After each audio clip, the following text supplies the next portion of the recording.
Bien le bonjour. Aujourd'hui, nous sommes, n'est-ce pas, dans l'un de nos chantiers. Nous sommes précisément à Douala, ça c'est PK21. Ici, nous avons un duplex en construction et nous sommes ici en train de faire, n'est-ce pas, des travaux d'élévation. Alors, beaucoup de Camerounais et puis beaucoup d'internautes aussi et d'Africains nous ont posé la question de savoir, Miss Brick 237, comment est-ce que tu fais pour fabriquer le bloc à Douala? Parce que pour certains, la brique de terre ne peut se faire, n'est-ce pas, qu'avec des éléments de couleur rouge.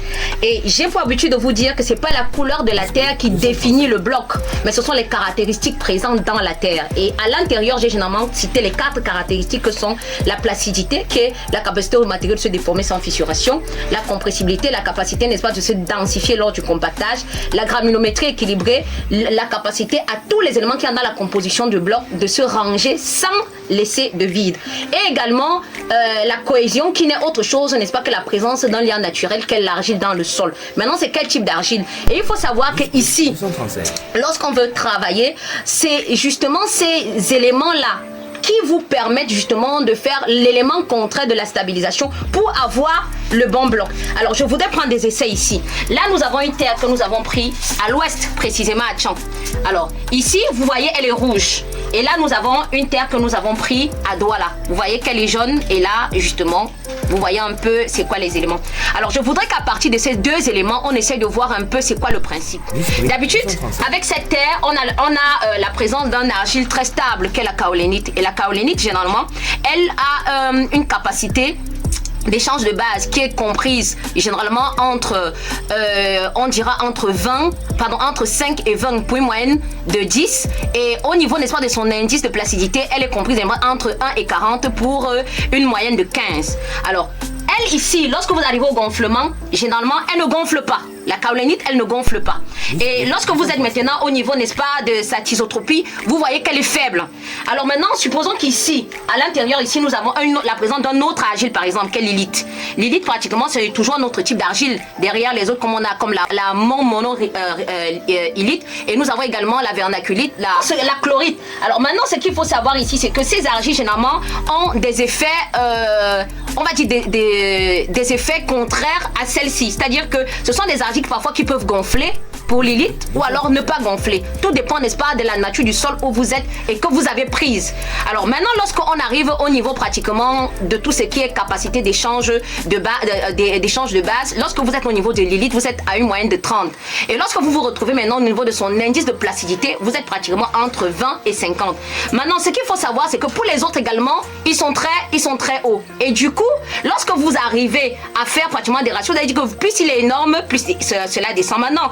Beaucoup de personnes, eux, ne comprennent pas pourquoi est-ce qu'on demande de vérifier la composition mécanique. Il faut tout d'abord revenir et connaître justement derrière la limite d'Ateber, qui est un test que vous faites. Généralement, pour des personnes qui ont un peu de moyens, vous allez dans un cadre où on est dans une température d'environ 20 degrés Celsius. Vous travaillez justement sur un appareil bien précis. Et puis derrière ça, vous devez avoir naturellement l'indice, du moins les indices de consistance de sol, et vous devez aussi avoir, n'est-ce pas, les indices de placidité. Les indices de placidité maintenant, lorsqu'elle est très grande, justement, elle permet plutôt à la terre, à l'endroit où vous vous trouvez, d'être impactée par des éléments sensibles atmosphériques. Ça peut être pratiquement l'infiltration d'eau en saison de pluie. Quand il y a infiltration d'eau dans ces autres argiles qui ne sont pas la kaolénite, elle peut maintenant avoir un effet de gonflement. Ça veut dire qu'il y a immersion d'eau dans la terre. Alors, s'il y a immersion d'eau et qu'elle a gonflé, et maintenant que la saison est passée, on se retrouve dans la saison de pluie, alors maintenant il y a retrait d'eau. En ce moment-là, on parle, n'est-ce pas, de dissécation. Et s'il y a dissécation, vous êtes d'accord avec moi que le mur que vous avez monté, peut-être avec le bloc, ou alors le bloc que vous avez fabriqué va subir, n'est-ce pas, des modifications, soit par exemple des fissurations et bien d'autres encore. Alors ce qu'il faut faire maintenant, c'est déterminer les deux. Lorsque vous avez déterminé le type d'argile maintenant que vous avez dans le bloc, qui n'est certainement pas la kaolénite, alors maintenant vous venez à avoir pratiquement un principe inverse qui vous permet, n'est-ce pas, de quitter d'un matériau médiocre à un matériau de bonne qualité qui est, n'est-ce pas, la lithostabilisation. Et c'est cette lithostabilisation là qui vous permet justement de fabriquer le bloc à Douala avec cette terre là. Et vous venez maintenant avoir les proportions. Mais les proportions que vous avez, comme on le dit souvent, quand on est à 80% de terre, 10% des sables et 10% de ciment ne peut plus être respecté. Parce qu'ici, vous avez la présence du sable dans la terre. On ne peut plus avoir seulement les 10%. Et du coup, vous ne pouvez plus prendre la brouette de sable que vous mettez à l'intérieur. La présence de terre également ici va être réduite. Et ça, vous le l'avez, n'est-ce pas, derrière les tests institutions que vous faites pour ramener tout ce que vous avez eu. Derrière, pratiquement, l'analyse granulotique et tous les autres pour revenir maintenant à avoir le bon bloc sur votre sol. Je voudrais maintenant venir ici et puis toucher un peu avec de l'eau. Voilà. On a un peu touché. Voilà ce que ça nous donne. Mettons un peu d'eau. Voilà. Vous verrez avec moi. Voilà. Vous avez déjà un élément pâteux tout de même.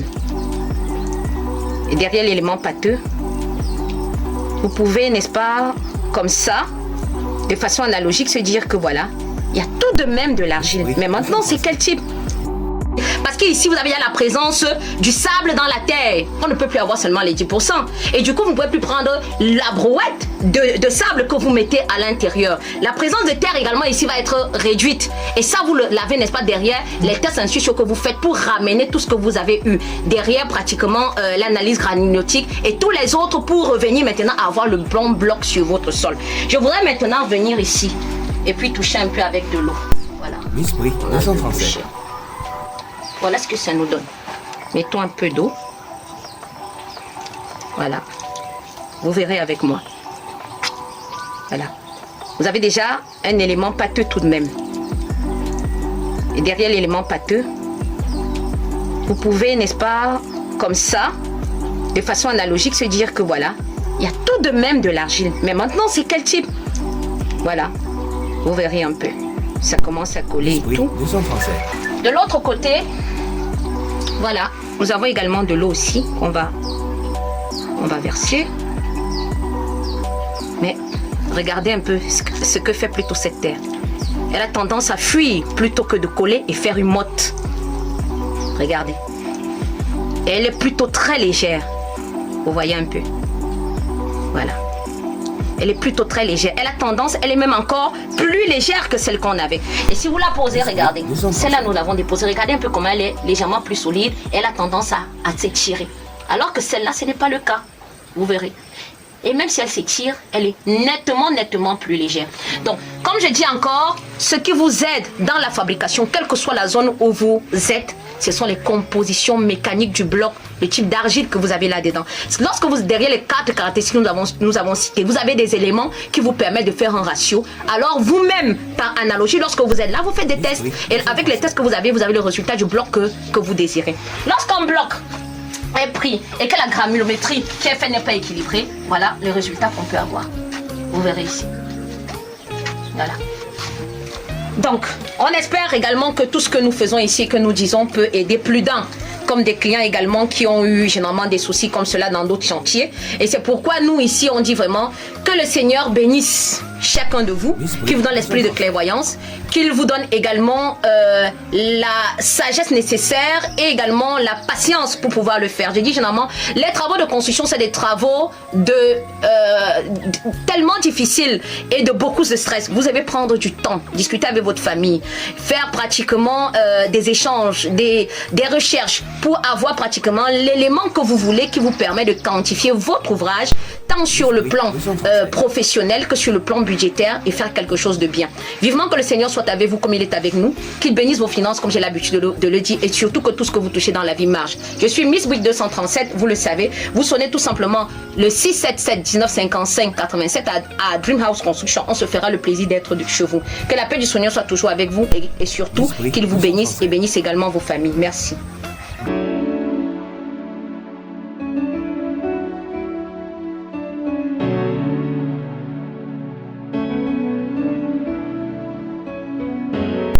Miss Brie 237.